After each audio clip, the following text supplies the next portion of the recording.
Bonjour à tout le monde et bienvenue.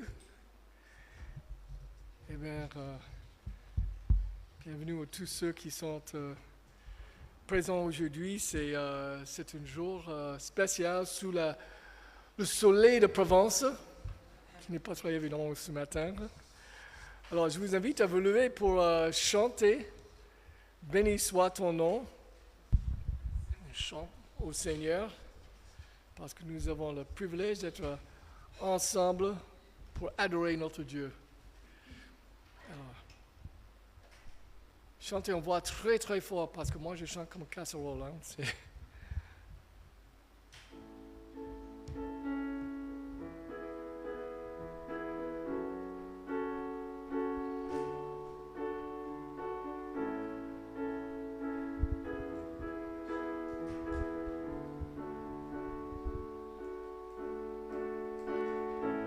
Béni soit ton nom, là où tu donnes l'abondance et déverses ta bienveillance. Béni soit ton nom. Et béni soit ton nom, quand ma vie traverse un désert, quand je marche en terre inconnue, béni soit ton nom. Tes bienfaits font naître en moi des chants de louange. Et même au cœur de la nuit, Seigneur, je redirai, béni soit le nom du Seigneur, béni soit ton nom, béni soit le nom du Seigneur, béni soit ton nom glorieux. Béni soit ton nom, quand sur moi brille le soleil, quand la vie semble me sourire, béni soit ton nom. Et béni soit ton nom, sur la route semée de souffrances, s'il m'en coûte d'offrir ma louange, béni soit ton nom. Tes bienfaits font naître en moi des chants de louange, et même au cœur de la nuit, Seigneur, je redirai, béni soit le nom du Seigneur, béni soit ton nom, béni soit le nom du Seigneur, béni soit ton nom glorieux. Tu donnes et tu reprends, tu donnes et tu reprends, mon cœur choisit de dire, oh béni soit ton nom. Tu donnes et tu reprends, tu donnes et tu reprends, mon cœur choisit de dire, oh béni soit ton nom, béni soit le nom du Seigneur, béni soit ton nom, béni soit le nom du Seigneur, béni soit ton nom glorieux. Vous trouvez vos places, s'il vous plaît.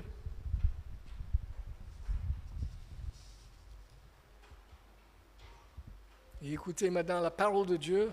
On trouve en Lamentation, chapitre 3. Et voici ce que je veux me rappeler. Voici ma raison d'espérer. Les bontés du Seigneur ne sont pas épuisées. Il n'est pas au bout de son amour. Sa bonté se renouvelle chaque matin. Que ta fidélité est grande, Seigneur. Amen. Je vous invite à la prière. Seigneur notre Dieu, Tu as préparé cette heure dans ton amour pour nous. Tu nous appelles à recevoir ta parole qui, jour après jour, confirme ton alliance à nous enseigner à vivre droitement devant ta face. Dispose-nous à écouter avec foi, à participer avec ferveur, et que ce culte, conduit par toi, soit pour l'édification de l'Église et la manifestation de ta gloire. Amen.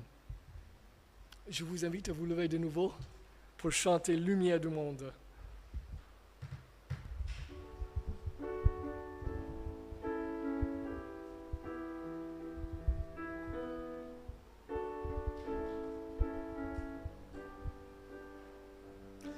Lumière du monde venue dans l'obscurité, tu m'ouvres les yeux et je vois tant de beauté que mon cœur ému t'adore. Je sais que ma vie est en toi. Et me voici pour louer, me voici à tes pieds, me voici pour dire tu es mon Dieu. Car tout en toi est beauté, tout en toi est splendeur, tout en toi est merveille pour moi. Roi éternel, élevé au-dessus de toute ta gloire resplendit dans le ciel. Tu es venu humblement sur cette terre, tu t'es donné par amour. Et me voici pour louer, me voici à tes pieds, me voici pour dire tu es mon Dieu. Car tout en toi est beauté, tout en toi est grandeur, tout en toi est merveille pour moi. Et je ne pourrais imaginer le prix payé pour mon péché. Non, je ne pourrais imaginer le prix payé pour mon péché. Et me voici pour louer, me voici à tes pieds, me voici pour dire tu es mon Dieu. Car tout en toi est beauté, tout en toi est grandeur, tout en toi est merveille pour moi. Amen. Je vous invite à vous asseoir.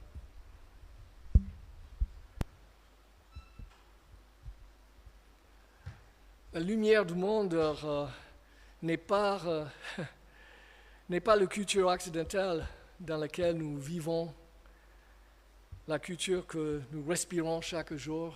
C'est une sorte de mer, on est en train de nager dans une mer de la culture occidentale. Alors, écoutez ce que Dieu dit dans sa parole, Jacques chapitre 4, verset 4. « Adultères que vous êtes, ne savez-vous pas que l'amour du monde est inimitié contre Dieu? Celui donc qui veut être ami du monde se rend ennemi de Dieu. » C'est des paroles très fortes. Hein? Adultère vraiment? L'amour du monde, c'est une sorte d'adultère spirituel. Et dans le contexte ici, c'est le monde, ça veut dire un système qui est les valeurs, les amours, les comportements au contraire à ce qui plaise à Dieu. Donc, c'est pas tout simplement avoir les amis qui sont les non-croyants. Ça, c'est pas l'amour du monde. L'amour du monde, c'est quand on est vraiment dans le cœur, on est attaché à ce système des valeurs, les amours, les comportements qui sont contraires à ce qui plaise à Dieu. Donc, Mais si on commet un petit peu de l'adultère, c'est l'adultère quand même, non? Alors, la question pour moi est ceci. Suis-je ami du monde, même un peu, intentionnellement ou non? Est-ce que je fais partie, est-ce que je suis ancré dans ce système des valeurs, les amours, les comportements, au contraire à ceux qui plaisent à Dieu? Bonne question.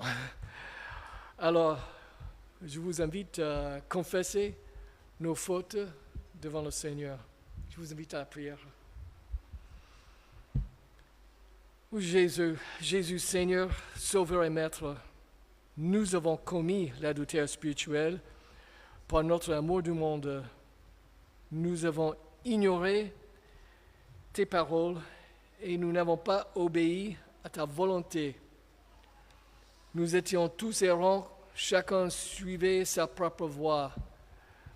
Nous fermons les yeux sur tous les petits coins sombres de notre personne, notre orgueil, notre paresse à écouter l'Évangile, notre égoïsme, notre égocentrisme, notre convoitise et notre désir pour l'approbation de l'homme.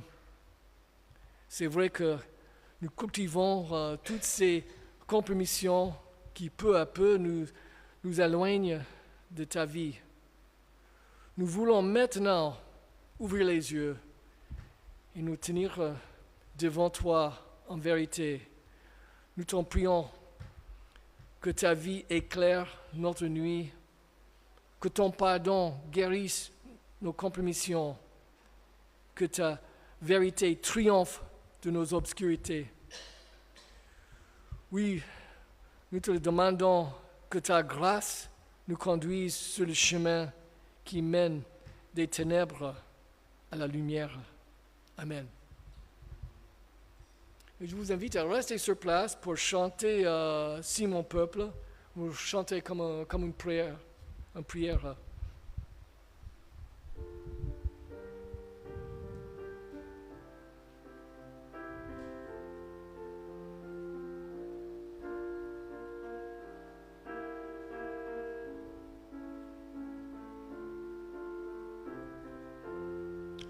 Si mon peuple s'humilie, s'il prie en cherchant ma face, se détourne de sa voie impure, je l'exaucerai des cieux.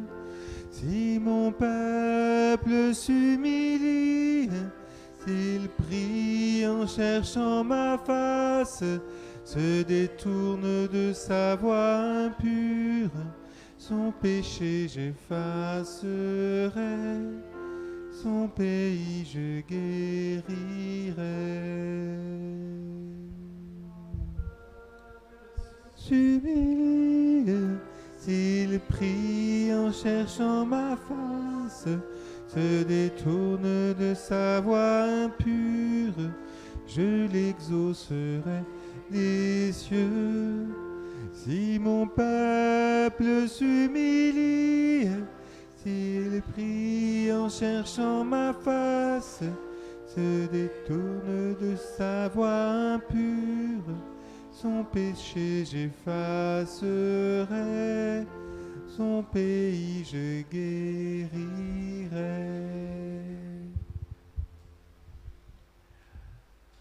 C'est une parole certaine et digne d'une entière confiance que Jésus-Christ est venu dans le monde pour sauver les pécheurs, comme moi et beaucoup de vous aussi. Ça, c'est tiré de 1 Timothée chapitre 1. Et fondé sur cette promesse, au nom du Père, du Fils et du Saint-Esprit, à tous ceux qui se repentent et qui croient en Jésus-Christ, j'annonce ici le pardon de Dieu et j'atteste, absolution de le péché. Voilà, je vous invite à vous lever pour chanter en réponse les chants de louange devant le trône du Très-Haut.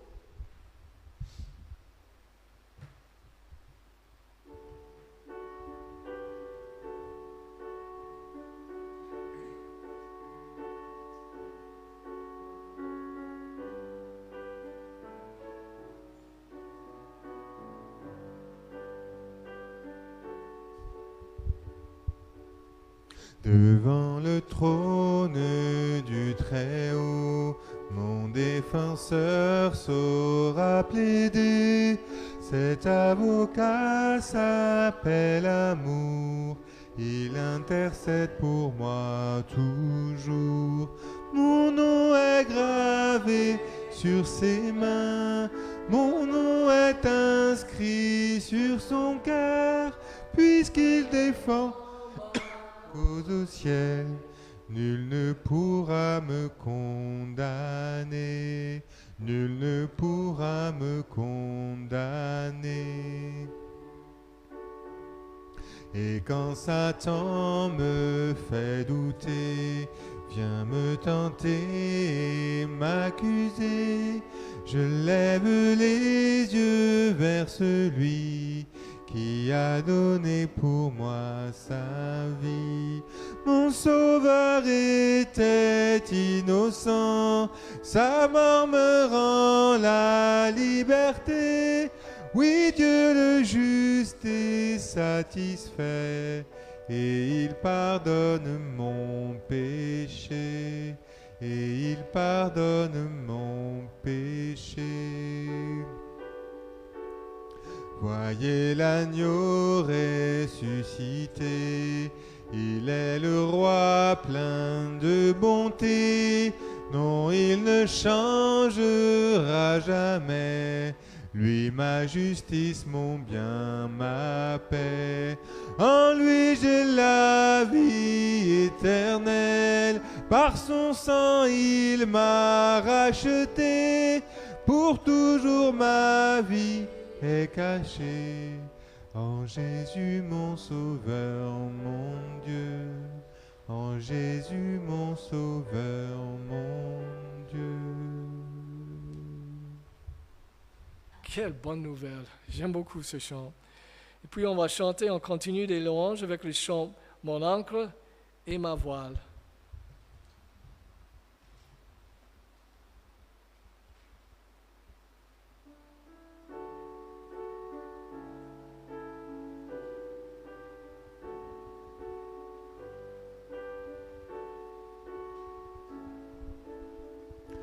Dieu, tu es ma force, ma consolation, une lampe devant mes pas. Ta voix a triomphé de l'ouragan, remporté le combat.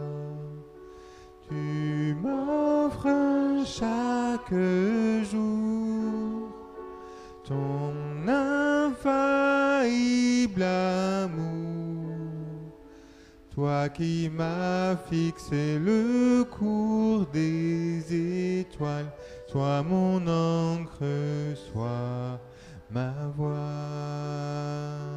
Tu étends mes ailes pour toucher les cieux, protégé par ta main. Ta grâce m'appelle à lever les yeux et suivre ton chemin. Tu m'offres chaque jour ton infaillible amour, toi qui as fixé le cours des étoiles, sois mon encre, sois ma voile. Ta miséricorde coule de la croix, ton sang m'a racheté. Tout ce que je suis me vient de toi, sans fin je te louerai. Tu m'offres chaque jour ton infaillible amour, toi qui as fixé le cours des étoiles, sois mon encre, sois ma voile. Toi qui as fixé le cours des étoiles, sois mon encre, sois ma voile. C'est vous, s'il vous plaît.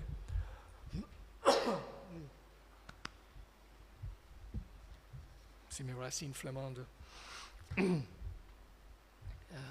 Alors, écoutez ce qui dit Dieu en Éphésiens chapitre 5, c'est la parole de Dieu. Entretenez-vous par des psaumes, par des hymnes et par des cantiques, de cantiques spirituels, chantant et célébrant de tout votre cœur les louanges du Seigneur. Rendez continuellement grâce pour toutes choses à Dieu le Père. Au nom de notre Seigneur Jésus-Christ, vous soumettons les uns aux autres dans la crainte de Christ. Amen. Je vous invite à la prière. Si vous avez les sentiments dans vos cœurs ou les pensées de louange du Seigneur, bienvenue à exprimer en haute voix ces expressions de louange. Prions.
Seigneur, tu es merveilleux.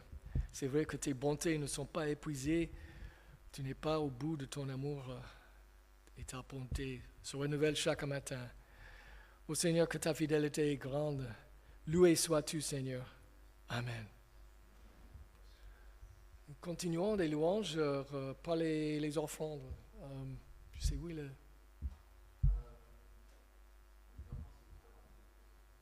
Ah d'accord. Non, je ne savais pas, pardon. C'est ici? Ouais.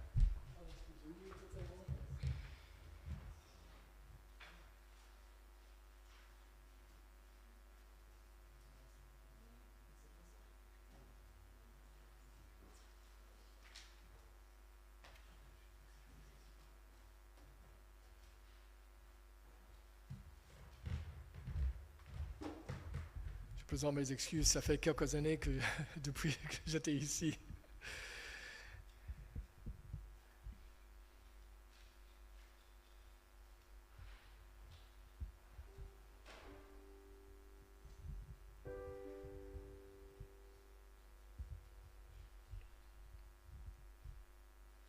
Sachez-le, celui qui sème peu, moissonnera peu, et celui qui sème abondamment, moissonnera abondamment.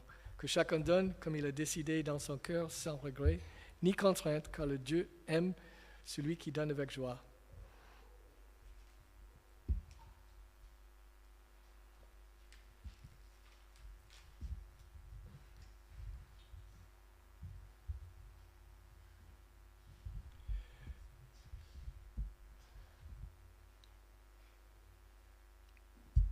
Prions le Seigneur.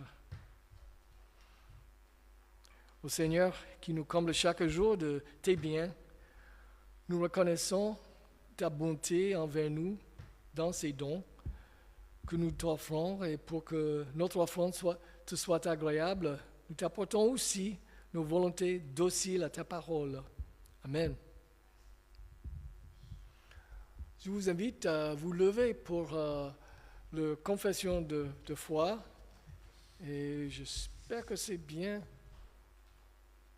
Ah, merci beaucoup. C'est là. Donc, on va dire ça ensemble. Je crois en Dieu. Dieu a créé toutes choses et c'est par sa volonté qu'elles subsistent. Dieu est l'amour. Il a envoyé son Fils unique dans le monde afin que nous ayons la vie par lui. Dieu est fidèle et juste pour nous pardonner nos péchés. Je crois en Jésus-Christ. La parole de Dieu a été faite chair. Elle a habité parmi nous et nous avons contemplé sa gloire. Jésus est la lumière du monde. Il est le chemin, la vérité et la vie. Il est le bon berger. Nous avons connu l'amour à ceci, qu'il a donné sa vie pour nous. Le Christ est ressuscité des morts. Il est le premier et le dernier, le vivant au siècle des siècles. Je crois au Saint-Esprit. Dieu nous a donné son Esprit. L'Esprit nous a fait naître en nous pour le royaume de Dieu. L'Esprit nous enseigne toutes choses et nous conduit dans toute la vérité. Amen. Et vous prenez vos places, s'il vous plaît. Et je dois demander à Pierre, est-ce que les enfants parlent? Ah.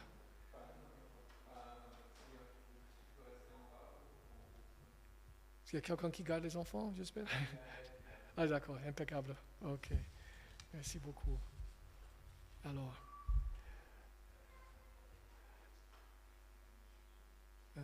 ils descendent aussi ou non? Ah voilà. Avec les bottes, impeccable. Avant de laisser la place à Timothée Carveau, je vais juste mentionner que je suis personnellement très reconnaissante d'être ici de nouveau. C'était notre église pendant 15 ans, mais ça fait des années maintenant. Et voilà. Et pendant cette période, notre pasteur, Timothée Carveau, était là. Et il est ici aujourd'hui. Donc, c'est formidable. Et je suis très content pour ça. Alors, je veux juste prier avant que j'invite Timothée de prendre la place ici. Donc, prions le Seigneur. Au Christ ressuscité, comme tu as expliqué les Écritures aux pèlerins de Emmaüs, explique à nous aussi, le sens de tes paroles. Et bénis notre frère Timothée, afin que par sa bouche, tu parles à nos cœurs. Au nom de Jésus. Amen. Timothée.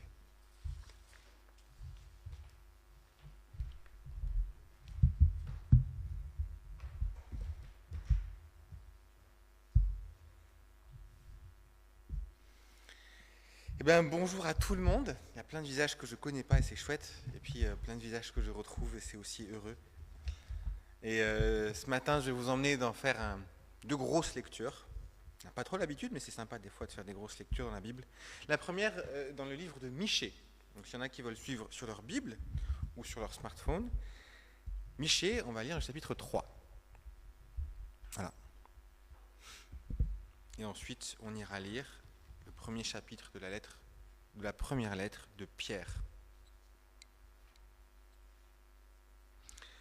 Alors Michée, c'est un prophète qui a œuvré avant l'exil du royaume du Nord et du royaume du Sud, donc l'exil par les Assyriens et l'exil à Babylone. Et à l'époque où il est prophète, les choses vont pas très très bien. Vous allez le constater par vous-même.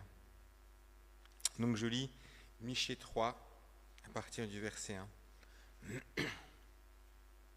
Je dis, écoutez, chefs de Jacob et princes de la maison d'Israël, n'est-ce pas à vous de connaître le droit? Vous haïssez le bien et vous aimez le mal. Vous leur enlevez la peau et la chair de dessus les os. Ils dévorent la chair de mon peuple, lui arrachent la peau et lui brisent les os, le mettent en morceaux, comme ce qu'on cuit dans une marmite, comme de la viande dans un chaudron. Alors, ils crieront vers l'Éternel, mais ils ne leur répondront pas. Il leur cachera sa face en ces temps-là, parce qu'ils auront commis de mauvaises actions. Ainsi parle l'Éternel sur les prophètes qui égarent mon peuple, qui annoncent la paix si leurs dents ont quelque chose à mordre, et publient la guerre contre qui ne leur met rien dans la bouche.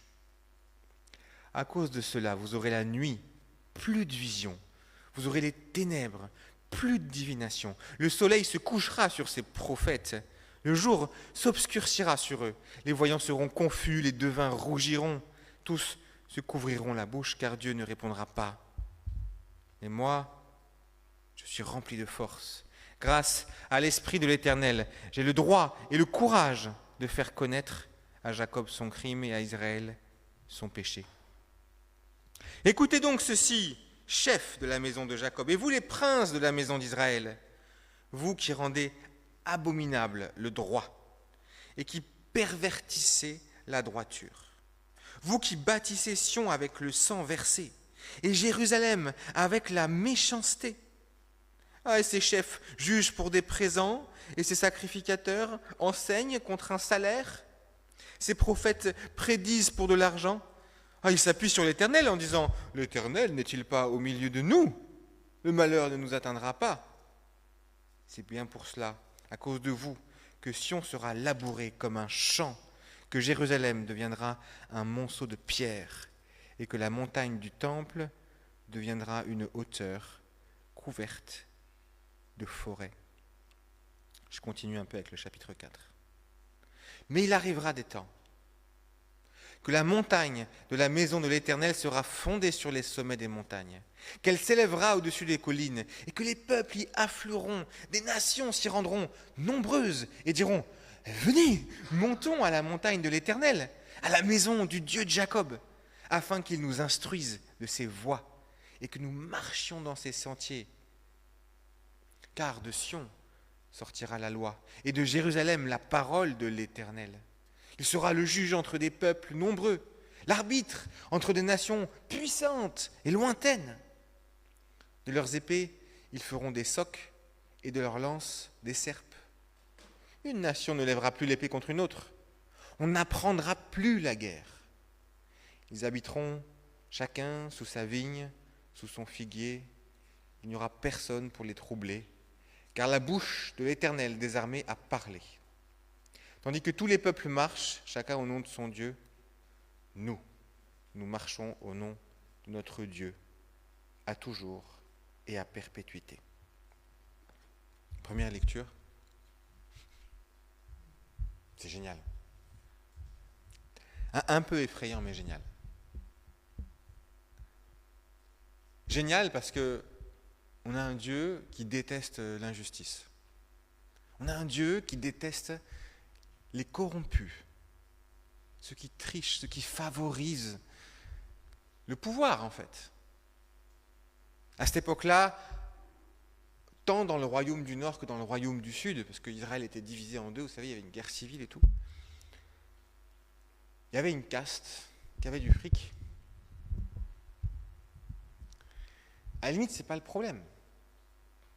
Le problème, c'est qu'avec cet argent, ils achetaient leur justice auprès des chefs Ils obtenaient des interprétations des lois de Dieu un peu biaisées auprès des prêtres et des prophéties de bénédiction auprès des prophètes, avec l'argent. Les trois castes, la royauté, la prophétie et la prêtrise, qui sont les trois piliers qui devraient structurer le pays d'Israël, étaient achetables. Qu'est-ce que tu veux que je te dise? Qu'est-ce que tu veux que je t'enseigne? Qu'est-ce que tu veux que je rende comme décision de justice? Donne-moi l'argent et tu auras ce que tu veux. Et du coup, ça profitait à qui? Ceux qui avaient plein d'argent. Et cette image horrible du début du chapitre, vous enlevez la peau et la chair de dessus les os. Il dévore la chair de mon peuple, lui arrache la peau, lui brise les os, il le met en morceaux comme on cuit dans une marmite. Prépare un bœuf bourguignon mais avec de la chair humaine. C'est ça que l'image dit. Des bergers qui dévorent le troupeau. Ça, c'est pour les chefs et les responsables. Si vous lisez le reste du livre du Michée, vous allez voir que quelque part, toute la population était comme contaminée, infestée par cette fausse vision du peuple de Dieu. Et que la violence, l'injustice étaient terribles. Dans le chapitre 7, il dit « Ne croyez pas un ami, ne vous fiez pas à un intime. Devant celui qui repose sur ton sein, garde les portes de ta bouche closes. Car le fils flétrit le père, la fille se soulève contre sa mère, la belle-fille contre sa belle-mère, et chacun a pour ennemi les gens de sa maison. » Ça donne le degré de destruction des relations sociales que ce peuple avait atteint. Et pourtant, c'était le peuple de Dieu. Pourtant, c'était le peuple que Dieu avait choisi, avait façonné, avait accompagné, auprès duquel il avait fait tant de révélations, de prodiges, à qui il a donné sa loi, pour justement les détourner de ces sentiers utilisés, trop fréquentés par les païens, par ceux qui ont des multitudes de dieux. Mais eux, c'est normal. Leurs dieux sont violents, leurs dieux sont tricheurs, leurs dieux sont menteurs. Alors, quel mal y a-t-il à créer une société basée sur ces valeurs-là? Et Dieu est saint, Dieu est juste. Comment le peuple est-il tombé comme ça? Maintenant, il y a ce chapitre 4 qui annonce qu'un jour, ce ne sera plus pareil. Un jour, les choses seront restaurées et un jour, les gens viendront spécialement au temple de Dieu pour y chercher la sagesse. Un jour, nous n'apprendrons plus à faire la guerre. Un jour, on utilisera toutes nos armes pour les transformer en outils. Des outils de destruction qui deviennent des outils de création. Un jour, la puissance d'une nation ne se mesurera plus à sa puissance destructrice. Combien de pays peut-elle raser d'un coup avec son arsenal nucléaire? La puissance d'une nation se mesurera à sa puissance créatrice, réparatrice.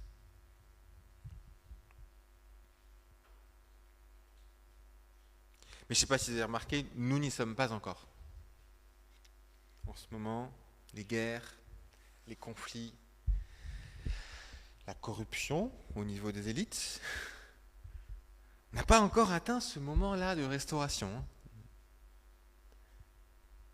Et pourtant, on n'est plus au même stade qu'Israël quand même. Pour ça, je veux lire avec vous 1 Pierre.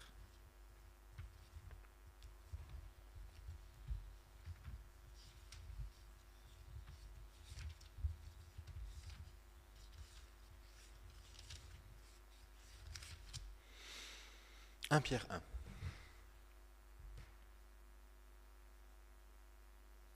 Pierre, apôtre de Jésus-Christ aux élus qui sont étrangers dans la dispersion, au Pont, en Galatie, en Cappadoce, en Asie ou en Bithynie, élus selon la prescience de Dieu le Père, par la sanctification de l'Esprit, pour l'obéissance et l'aspersion du sang de Jésus-Christ. Que la grâce et la paix vous soient multipliées. Béni soit le Dieu et Père de notre Seigneur Jésus-Christ, qui, selon sa grande miséricorde, nous a régénérés par la résurrection de Jésus-Christ d'entre les morts pour une espérance vivante, pour un héritage, là-haut, dans les cieux, qui ne peut ni se souiller, ni se corrompre, ni se flétrir. Il vous est réservé dans les cieux. Vous, qui êtes gardés par la puissance de Dieu, par la foi pour le salut qui est prêt à être révélé dans ces derniers temps. Vous tressaillez d'allégresse, quoique vous voyez que maintenant, pour un peu de temps, puisqu'il le faut, vous êtes affligés par diverses épreuves, afin que votre foi éprouvée, bien plus précieuse que l'or périssable, cependant éprouvée par le feu, se trouve être un sujet de louange et de gloire et d'honneur lors de la révélation de Jésus-Christ. Vous l'aimez sans l'avoir vu, sans le voir encore, vous croyez en lui, et vous tressaillez d'une allégresse indicible et glorieuse, en remportant pour prix de votre foi le salut de vos âmes. Les prophètes qui ont prophétisé au sujet de la grâce qui vous a été destinée ont fait de ce salut, l'objet de leurs recherches et de leurs investigations. Ils se sont appliqués à découvrir à quelle époque, dans quelles circonstances se rapportaient les indications de l'Esprit du Christ qui était avec eux et qui d'avance attestait les souffrances du Christ qui s'en suivraient. Et il leur fut révélé que ce n'était pas pour eux-mêmes, mais pour vous, qu'ils étaient des ministres de ces choses. Maintenant, elles vous ont été annoncées par ceux qui vous ont prêché l'Évangile, par l'Esprit Saint, envoyé du ciel et par les anges, et même les anges désirent y plonger leur regard. C'est pourquoi affermissez votre pensée, soyez sobre, ayez une parfaite espérance en la grâce qui vous sera apportée lors de la révélation de Jésus-Christ. Et comme des enfants obéissants, ne vous conformez pas aux désirs que vous aviez autrefois dans votre ignorance, mais de même que celui qui vous a appelé est saint, vous aussi devenez saint dans toute votre conduite. Car il est écrit, vous serez saints car je suis saint. C'est Dieu qui parle. Et si vous invoquez comme Père celui qui, sans considération de personne, juge chacun selon ses œuvres, conduisez-vous avec crainte pendant le temps de votre séjour sur terre. Vous savez en effet que ce ne sont point par des choses périssables, comme de l'or ou de l'argent, que vous avez été rachetés de la vaine manière de vivre que vous aviez hérité de vos pères. Mais c'est par le sang précieux de Jésus-Christ, comme un agneau, sans défaut, sans tache, désigné avant la fondation du monde et manifesté à la fin des temps à cause de vous. Par lui, vous croyez en Dieu, qu'il a ressuscité d'entre les morts et lui a donné la gloire, afin que votre foi et votre espérance soient en Dieu. Alors, après avoir purifié vos âmes dans l'obéissance à la vérité, en vue d'un amour fraternel sincère, aimez-vous les uns les autres ardemment et de tout votre cœur. Vous avez été régénérés, non par une semence corruptible, mais par une semence incorruptible, par la parole vivante et permanente de Dieu. Car toute chair est comme l'herbe, et toute sa gloire comme la fleur de l'herbe. Et l'herbe sèche, la fleur tombe. Mais la parole de Dieu demeure éternellement. Cette parole, c'est celle qui vous a été annoncée par l'Évangile.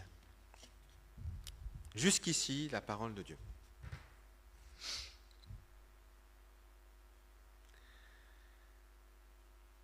Un texte profond, une ouverture de l'épître de Pierre, où il s'adresse justement à tous ces chrétiens dispersés partout dans des tas de pays différents, avec des cultures, tout sauf chrétiennes. Tout sauf chrétiennes.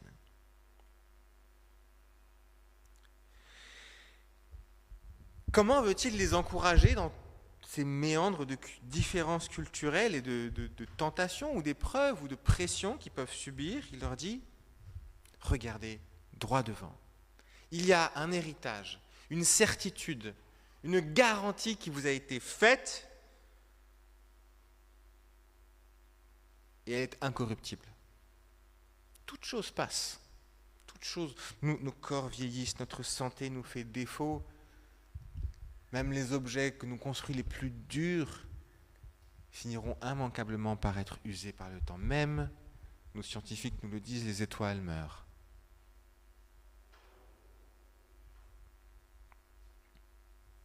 Mais la parole du Seigneur demeure éternellement. Éternellement. Et nous avons un héritage qui ne peut ni se corrompre, ni se souiller, ni flétrir. Et il vous est réservé dans les cieux. Il vous attend. C'est pourquoi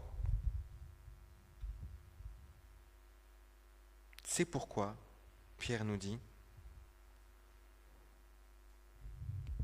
persévérons à faire ce que nos ancêtres n'ont pas pu faire. Quand on repense à ce texte de Michée, la communauté d'Israël, avant l'exil, était une communauté de violence, d'égocentrisme, d'égoïsme, de personnes complètement centrées sur elles-mêmes et sur leur petit clan, moi et les miens. Des personnes qui étaient prêtes à tricher, à frauder, à arnaquer pour garantir la survie de moi et des miens. Eux qui devaient être une nation, un peuple de prêtres qui conduisent à la lumière. Et Pierre nous dit la même chose, avec d'autres mots. Il nous dit, après avoir purifié vos âmes dans l'obéissance à la vérité, en vue d'un amour fraternel sincère, aimez-vous les uns les autres de tout votre cœur.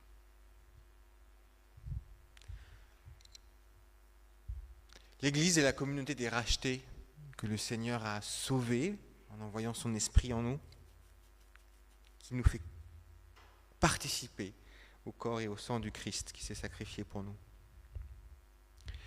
Mais cette communauté, elle est sainte. Il le dit à plusieurs reprises. Cette communauté, elle est sainte. Qu'est-ce que ça veut dire, saint ? Je prends toujours mon même exemple que certains d'entre vous ont certainement déjà entendu. Il y a de fortes chances que chez vous, il y ait une éponge pour la vaisselle et une éponge pour le reste. Et l'éponge à vaisselle est sainte. Parce qu'elle est mise à part pour un service particulier. Et pour qu'elle puisse servir à laver la vaisselle, il faut qu'elle reste à part. Parce que si vous prenez l'éponge à vaisselle pour récurer le rebord des toilettes, là à l'intérieur, vous n'allez plus vous en servir pour la vaisselle. Parce que l'éponge a été profanée. Il vous faudrait la purifier par des baptêmes dans de la javel et de l'eau bouillante avant que vous osiez en servir à nouveau pour nettoyer la vaisselle avec. Elle est sainte. Consacrée, mise à part, pour. Et souvent on a dans nos têtes cette compréhension de la sainteté, mis à part, oui, saint mis à part.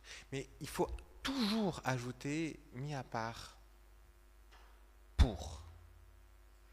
Parce qu'on n'est jamais mis à part en soi. On n'est jamais mis à part pour être différent. On est mis à part dans un but particulier.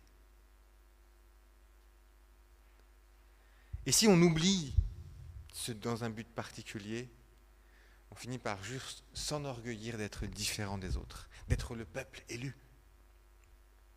Mais nous sommes mis à part pour.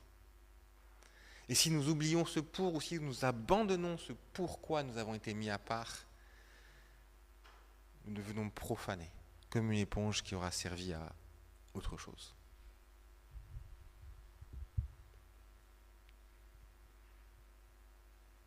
Du coup, j'ai une mauvaise nouvelle, c'est que l'exigence de Dieu pour vous en tant que communauté, elle est totale. Vous devez vous aimer les uns les autres. Apprendre à vivre, considérer, Dieu m'aime, et je dois vivre pour ma famille d'abord, bien évidemment. Ne me faites pas passer l'Église avant votre famille. Paul le dit très clairement à Timothée, celui qui a oublié sa famille est pire qu'un infidèle. Il a renié les siens, renié la foi. La famille. L'amour de Dieu que j'ai reçu pour ma famille. Et puis pour ma communauté. Créer une communauté de confiance. Une communauté où mon frère, ma sœur en Christ est quelqu'un en qui je peux avoir confiance. Une communauté où la parole qui est dite n'a pas besoin d'être suivie, mais je t'assure, je te promets, je te jure, parce qu'on apprend à ne dire qu'un oui pour oui, qu'un non pour un non. Une communauté où on apprend à être vulnérables les uns face aux autres, parce que on croit qu'en face il y aura de la bienveillance et de la fidélité, parce qu'en face il y aura de l'humilité.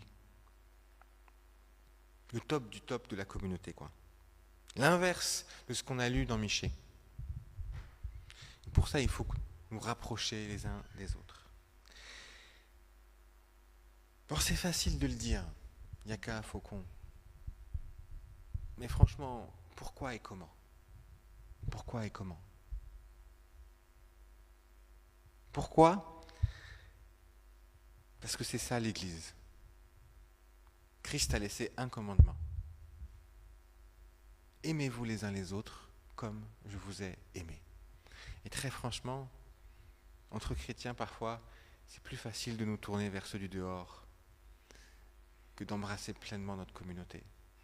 C'est plus facile d'aller vers ceux qui ne connaissent pas le Seigneur que d'aller vers ceux qui pratiquent le Seigneur depuis aussi longtemps que moi et qui pourtant n'ont pas compris ces fondamentaux de base de l'Évangile et qui nous énervent. Parfois, on est plus à l'aise à recevoir des non-chrétiens chez nous qui ne jugent pas notre vie, notre intérieur, que recevoir des chrétiens dont on a peur, des critiques, du qu'en dira-t-on.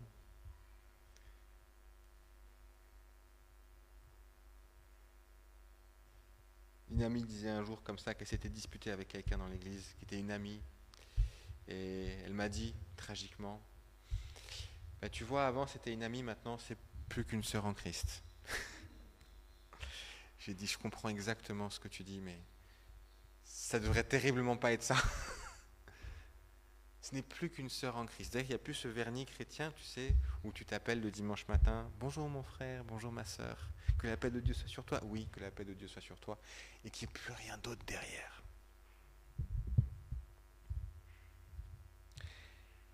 Non, aimez-vous les uns les autres ardemment et de tout cœur. Il y a un choix à faire de sacrifice, d'investissement, de s'engager les uns pour les autres, de se choisir comme Dieu nous a choisis. Pas juste pour se choisir dans un but bien précis, de créer une communauté où en fait, je peux être moi-même. Je peux vous dire que si une église parvenait à être une communauté où le dimanche matin, je viens sans aucun masque, parce que je sais que les gens m'y accueilleront avec toute la bienveillance du monde, cette église sera de la bombe atomique pour évangéliser. Alors quel investissement ? Parce qu'avant de pouvoir venir sans masque, on va s'en prendre des râteaux. On va s'en prendre des remarques pourries de ce frère ou de cette sœur qui croyait bien faire et qui en fait va nous tacler complètement. Ma femme est en deuil. Ma femme est en deuil parce qu'un enfant très cher à nous est mort à l'âge de 12 ans il y a quelque temps. Quelque temps au mois de mai. Et il y a ces bons chrétiens qui viennent la voir et qui lui disent « Mais tu es triste, mais lui est auprès du Seigneur. Tu ne crois pas qu'il se réjouit ?» Alors sachez que si quelqu'un est en deuil autour de vous, il ne faut pas dire ça. Jamais. Jamais. Parce que ça sous-entend qu'elle a tort d'être dans les larmes d'avoir perdu cet enfant. Parce qu'il y a une espérance là-haut. L'espérance là-haut, elle vient consoler. Consoler. Et s'il y a consolation, il y a tristesse. Hein? On ne met pas un pansement sur une peau qui n'est pas blessée. D'accord?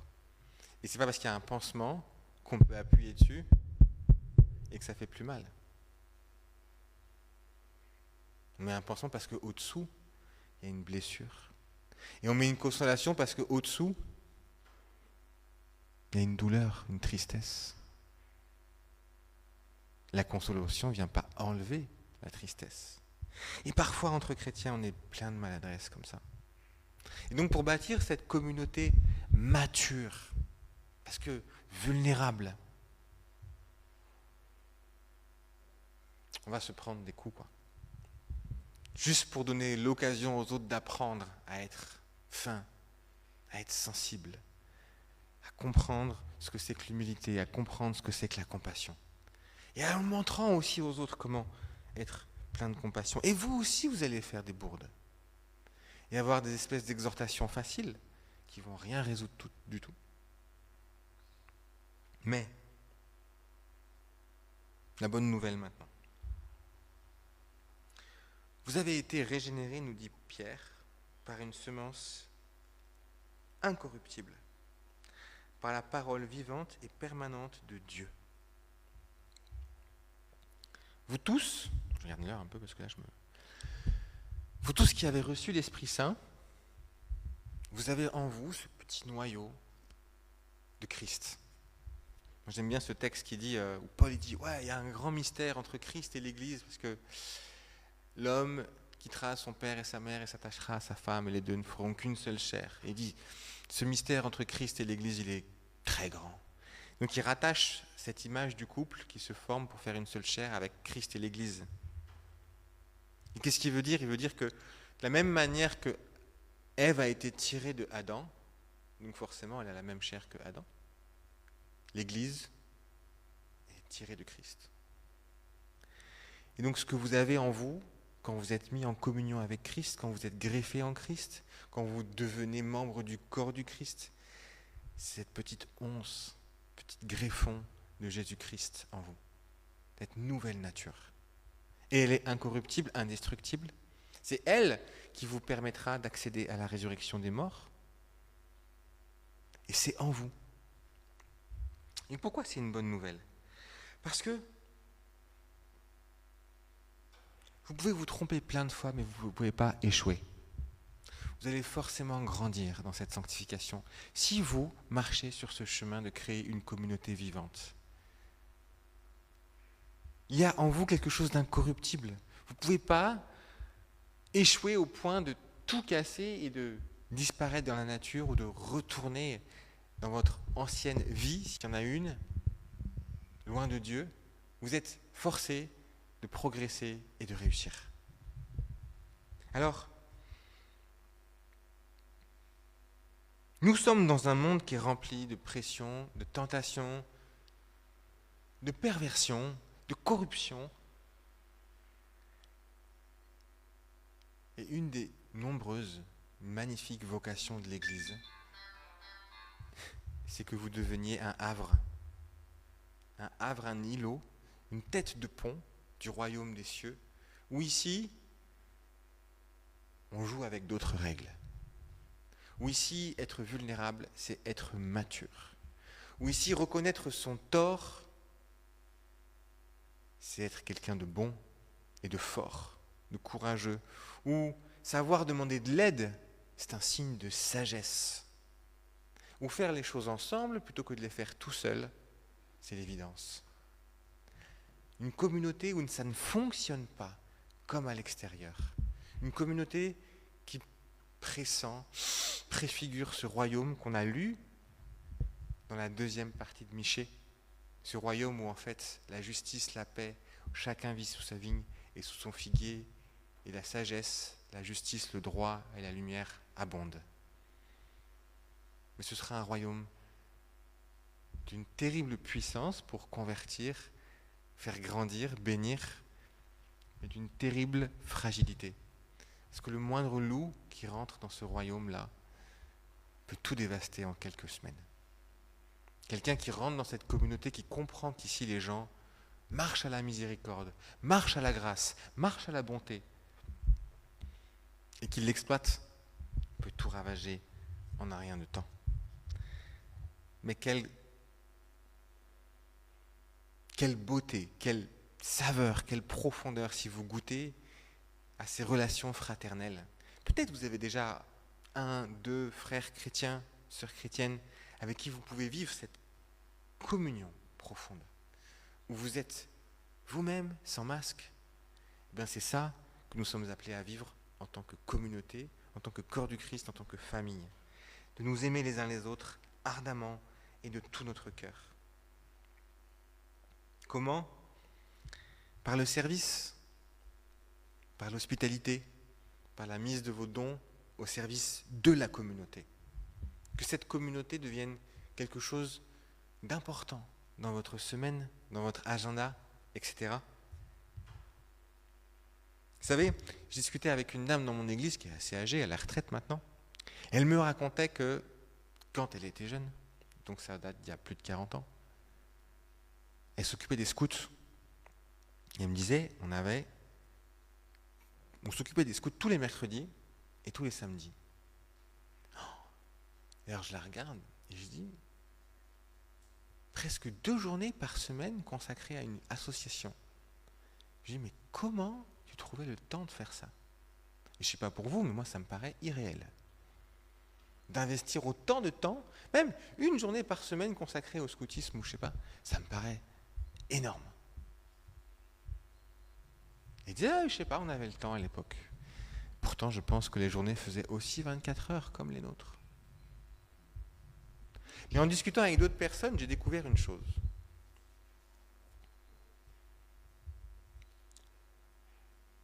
Aujourd'hui, si vous pensez à un investissement dans une communauté, un investissement dans une association de quartier, une œuvre caritative, vous vous dites, bon, ça va me prendre tant de temps, mais ce sera bien ce que j'ai fait.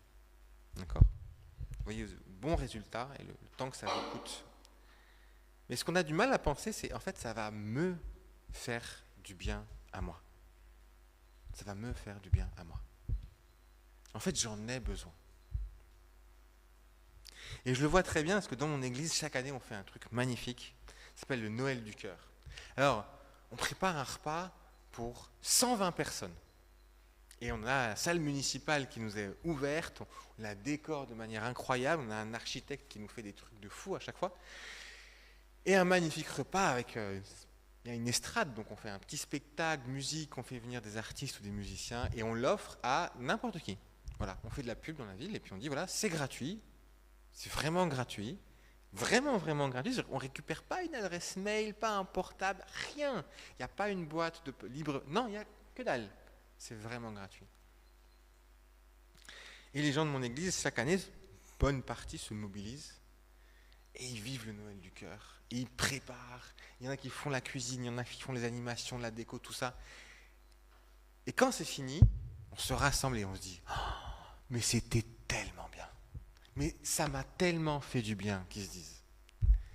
Et 2 semaines après, c'est fini. Il n'y a rien qui vient dire « mais si ça m'a fait tellement bien de partager, pourquoi est-ce que je ne continue pas ?» Et c'est un mystère pour moi. Mais après ce moment de partage, de vie communautaire, de relations fraternelles renforcées, eh bien, il y a une nouvelle série Netflix.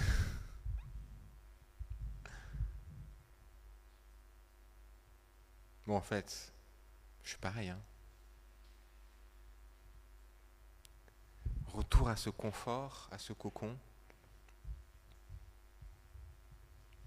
Alors que je pense qu'autrefois, où il y avait moins d'écran dans notre vie, voire pas d'écran du tout, la vie sociale était beaucoup plus essentielle pour avoir accès au monde Je pense qu'aujourd'hui, on a trouvé des subterfuges pour ça.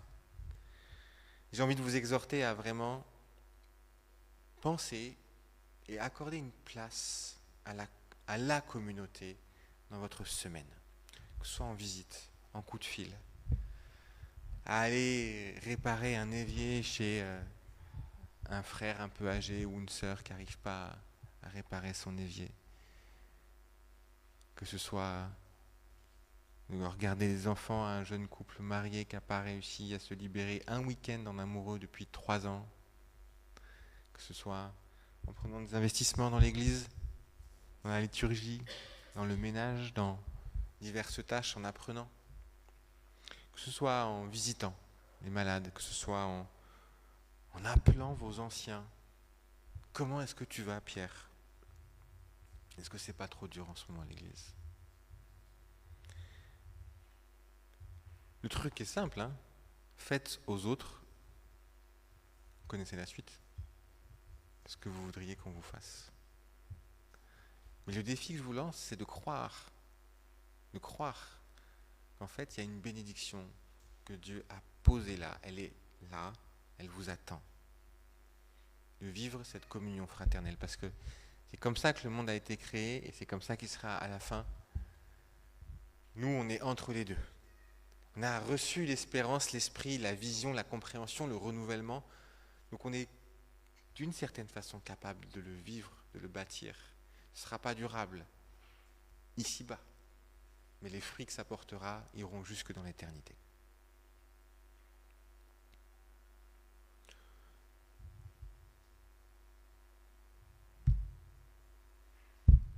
La chair est comme l'herbe, sa gloire comme la fleur, elle sèche. Elle fane et la fleur tombe. Mais la parole de l'Éternel qui a été semée en vous demeure éternellement. Amen. J'enchaîne là? Ah ouais.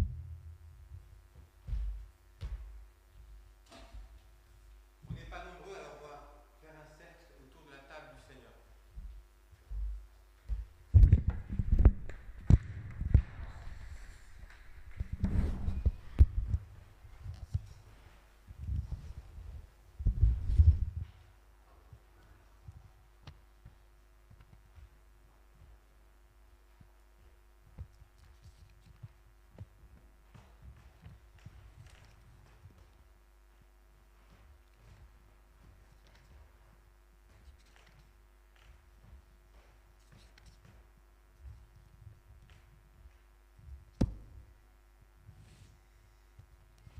Alors dans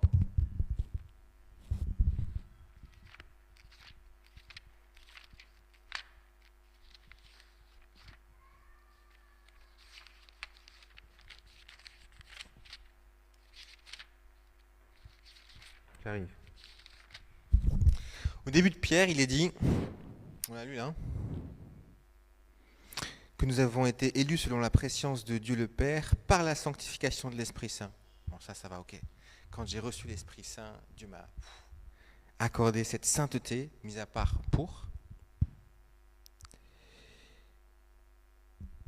l'obéissance et l'aspersion du sang de Jésus-Christ.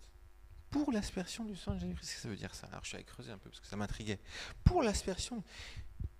Et en fait, il y a ce texte auquel tous les commentateurs reviennent pour expliquer l'aspersion.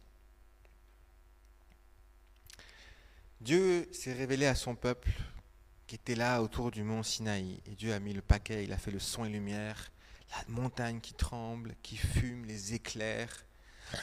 Le peuple panique. Et la voix de Dieu qui se fait entendre de la montagne vers le peuple. La totale.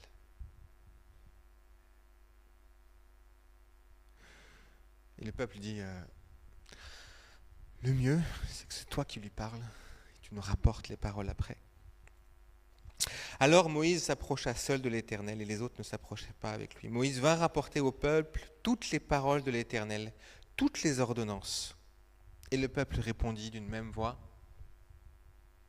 nous exécuterons toutes les paroles que l'Éternel a dites. Moïse écrivit ces paroles, puis il se leva de bon matin, bâtit un autel au pied de la montagne, avec 12 stèles pour les 12 tribus d'Israël. Il envoya des jeunes Israélites offrir des holocaustes, immoler des taureaux, et il prit la moitié du sang, c'est là l'aspersion, mis dans des bassines, l'autre moitié sur l'autel. Il prit le livre de l'Alliance et le lut au peuple, et ils redirent, nous exécuterons tout ce que l'Éternel a dit, et nous obéirons. Et il prit le sang et le répandit sur le peuple, en disant, voici le sang de l'Alliance que l'Éternel a conclu avec vous sur la base de toutes ces paroles. Qu'est-ce qu'ils ont fait après? Trop bien ce passage. Moïse monta avec Aaron, Nadab, Abihu et 70 anciens d'Israël. Ils virent le Dieu d'Israël sous ses pieds là. Ils ont vu le trône sur une dalle de verre. Sous ses pieds, c'était comme un ouvrage de saphir étincelant comme le ciel lui-même dans sa pureté. Et Dieu n'étendit pas la main sur l'élite d'Israël. Ils eurent une vision de Dieu. Et ils mangèrent et ils burent.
Le Seigneur Jésus, dans la nuit où il fut livré, prit du pain.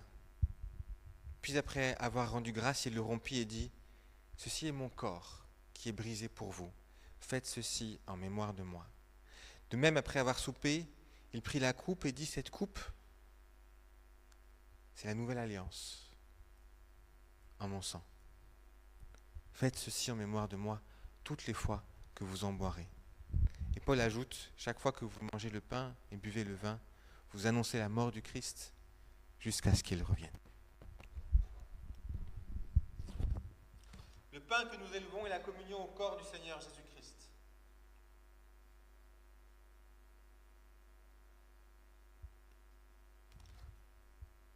Le vin que nous élevons est la communion au sang du Seigneur Jésus-Christ.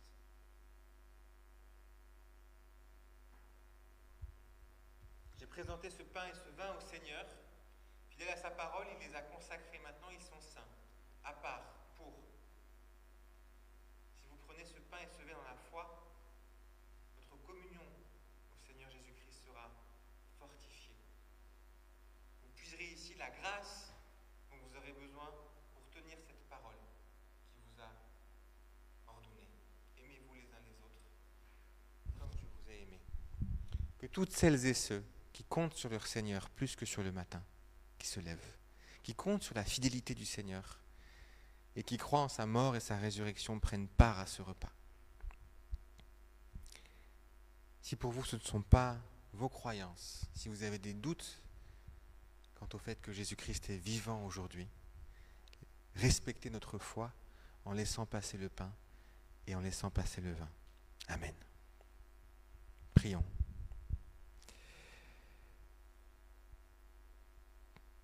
Nous sommes couverts, Seigneur, par le sang d'une nouvelle alliance, une alliance de grâce, une alliance bien meilleure que celle d'autrefois. Une alliance, Seigneur, où tu nous as déjà justifiés par ton œuvre et tu nous pousses par ton esprit à trouver le chemin pour t'imiter, marcher à ta suite et porter le même fruit que toi, être une source de bénédiction pour celles et ceux qui nous entourent et témoigner, un témoignage vivant, Seigneur, que tu reviens bientôt installer ton royaume sur toute la création. Seigneur, on arrête d'essayer d'être digne de ce repas. On a compris que c'est pas comme ça que ça marchait. On vient prendre ce repas avec reconnaissance, avec espérance, en croyant, Seigneur, qu'il va fortifier notre communion. Aussi vrai que je vais manger ce pain et boire ce vin et que ça va être digéré et devenir partie de mon corps, Seigneur, tu vas t'offrir à moi et renouveler ma communion. Alors bénis-nous, Seigneur, afin que nous aussi, nous puissions bénir tout autour de nous. Amen.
Est-ce que c'est...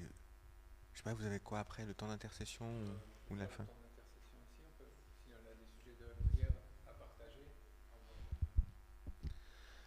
Alors voilà, si vous avez des sujets à partager,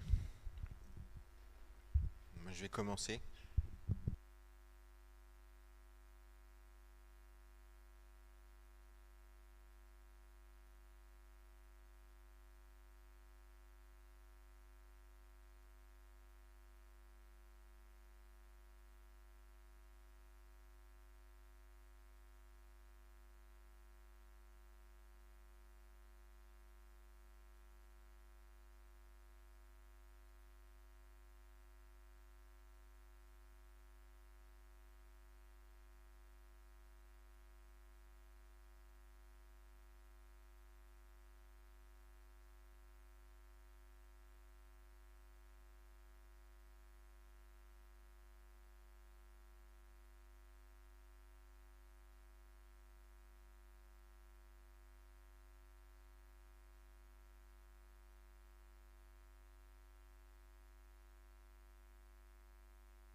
Je vous invite à vous lever pour chanter le dernier chant, que la grâce de Dieu.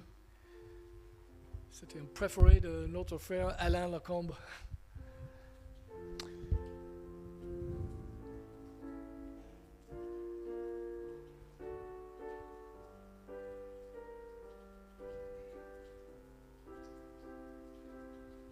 Que la grâce de Dieu soit sur toi pour t'aider à marcher dans ses voies. Reçois tout son pardon et sa bénédiction. Va en paix dans la joie, dans l'amour. Que la grâce de Dieu soit.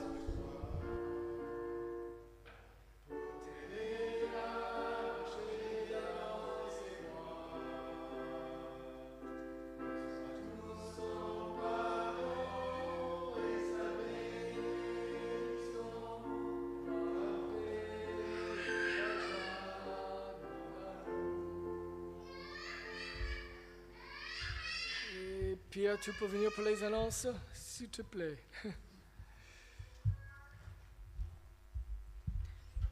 Alors j'ai retenu qu'on ait des éponges qui ont été mises à part pour faire la vaisselle. Mais avant de faire la vaisselle, il faut manger ensemble pour pouvoir avoir de la vaisselle à faire. Donc on a le repas à partager tous ensemble en bas. Voilà, tout le monde est les bienvenus. Dans les annonces, il y a les activités de la semaine continuent, sauf qu'on n'a pas encore redémarré l'étude biblique. Donc on attend de voir encore avec Michael pour fixer la date du redémarrage. Et qu'est-ce que je perds le fil. Ah oui, donc il faut toujours noter dans vos calendriers le week-end du 5 et 6 octobre où on aura cette formation pour apprendre à partager notre foi.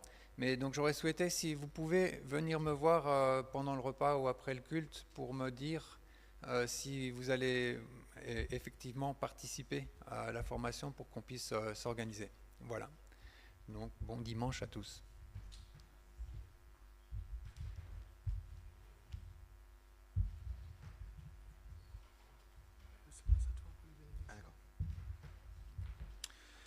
Que le Dieu de l'espérance vous remplisse de toute joie et de toute paix dans la foi, pour que vous abondiez en espérance par la puissance du Saint-Esprit.